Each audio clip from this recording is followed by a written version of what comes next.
Chempionlar Ligasi Real Cityga qarshi. Ketdi. Boshlashimizdan oldin obuna bo'lishni unutmanglar. Darvozabonlar Courtois yoki Donnarumma. Qiyin shu joyda hozirda Donnarummani formasi yaxshiroq, o'sha shu Donnarumma.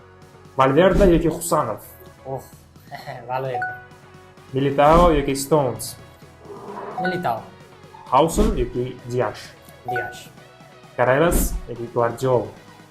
Guardiola. Va yarim himoyaga o'tamiz. Camavinga yoki Bernardo Silva. Bernardo Silva. Tchouaméni yoki Nico Gonzalez. Tchouaméni. Jude Bellingham yoki Thierry Reinders. Bellingham.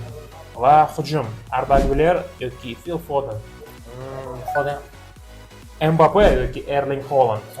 Qiyin savol hozirda bir-biridan kuchli. Shuning uchun kommentda qoldirib ketinglar o'zinglar, qaysi biri Mbappe yoki Haaland. Va Vinicius Junior yoki Jeremy Doku.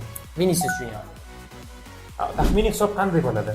Taxminiy hisobim o'yin Realda o'tyapti. Shuning uchun ham 3-1 hisobida Real yutadi deb o'ylayman. Yana muxlislarga qoldiraylik, kommentda yozib qoldiringlar va like bosishni unutmanglar.